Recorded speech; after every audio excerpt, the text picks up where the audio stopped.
What's going on, everybody? My name is Hao Vu, and this is the Hao Vu Moto Vlog. Welcome, welcome, welcome. First and foremost, I want to say thank you to you guys who have been following my journey in the Honda Element, traveling across the United States, visiting all the national parks. This is going to take like 2 to 3 years, especially when we head up to Alaska. I feel like I could spend an entire year up in Alaska, and I might just do that. Who knows? This journey is still very young, and this is kind of like my goal. This is kind of what I'm driving towards. See all the national parks. The Element probably is not going to actually make it to all the national parks. There's a few where we just won't be able to get the tires on the ground, I think, especially in Alaska and probably like Channel Islands National Park. I don't really know how that works. Still have to do a lot more research, but the goal is to visit all of them, living full-time out of my Honda Element, and where I've been for the past 2 months. Since like the middle of November, I've been staying with my friends in Sacramento. They just had a baby, they just bought a new house, and they let me stay with them in like my own wing of the house. Private bathroom, beautiful bed, like new carpets, new paint on the walls. I mean, it was just amazing. And you know, we're still friends. I love me, I think, after all of that. And you know, it's always questionable, you know, calling in a favor like that, or just like even doing that for so long. But they're really, really great people, and it's just like, it really makes me emotional to kind of think about how grateful I am for the chance to just have a home away from home and just be comfortable and relax and unwind for a couple of weeks after life on the road, and just being back in Sacramento where I've lived for the past 10 years. And you know, these people who are like family to me, and just being able to stay with them and get to know them better, and being with their newborn baby. This is their first kid, first house. I mean, it's like big memories for them, and like I'm a part of that, whether they like it or not. They're gonna remember this time where they just had a baby, they just bought a house, and Hal stayed with them for a couple of weeks, you know, and they didn't want to kill me afterwards. Well, at least I think they didn't want to kill me afterwards. If they did want to kill me, they did a great job of hiding it. But guys, if you're watching, thank you so much. It's unbelievable. It means the world to me, and that we got through that, and we don't hate each other. I think if anything, our relationship is probably stronger. So that's really cool. I mean, everything kind of fell into place, and all the factors were right, and I'm super grateful for that. And super grateful for having the opportunity to just like sit around and do nothing. I mean, they let me sleep in. They didn't like make me do chores. I tried to help out where I could, for sure, you know. But I'm definitely indebted to them for that, guys. So that was just a little tangent that needed to be said to express gratitude.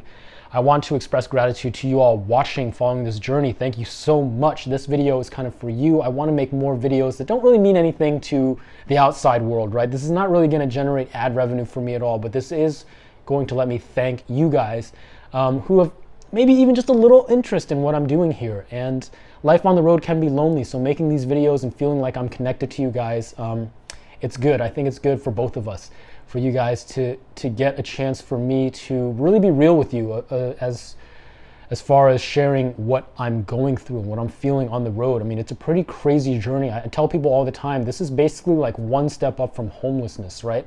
A homeless person might not be as mobile as I am, but in a lot of ways, it's kind of similar.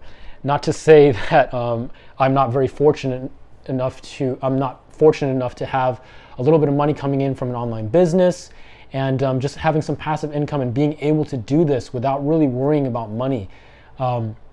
You know, I live kind of a modest lifestyle on the road. It doesn't take too much to get me going across these national parks, but to be able to just not worry about the financial situation, have money coming in where I don't really have to do too much, you know, send a couple of emails, order inventory every now and then, talk to suppliers every now and then, but you know, hopefully that continues to go good.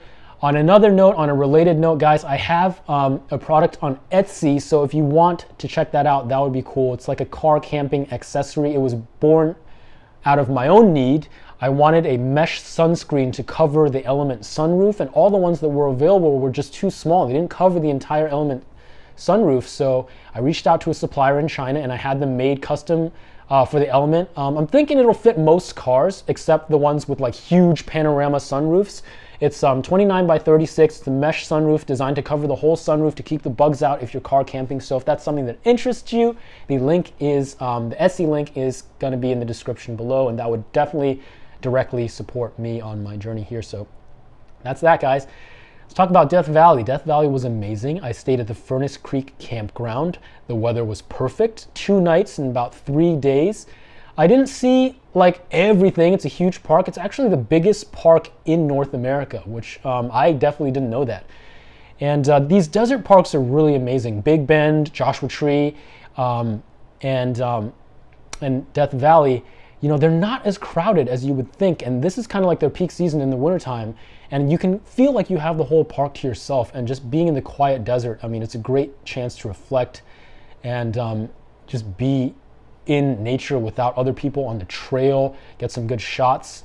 You don't always get that opportunity at peak season in a park. So the desert parks are definitely cool. Definitely will be back to each of the desert parks that I visited.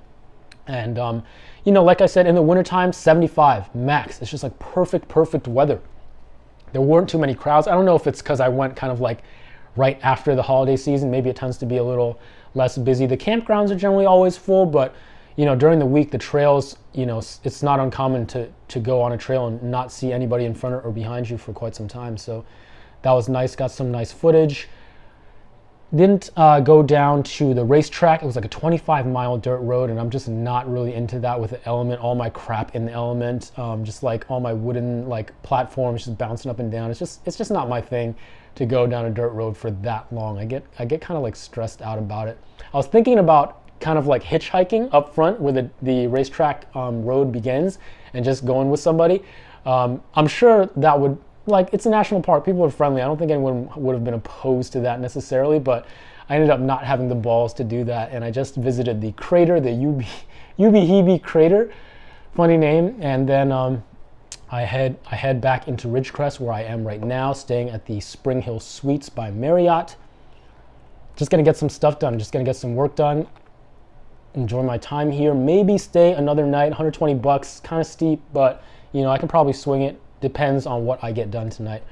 Anyways, guys, if you have any questions or suggestions or anything like that, if you want to reach out to me, please do so in the comment box below. If there's something you want to know specifically about my journey, let me know.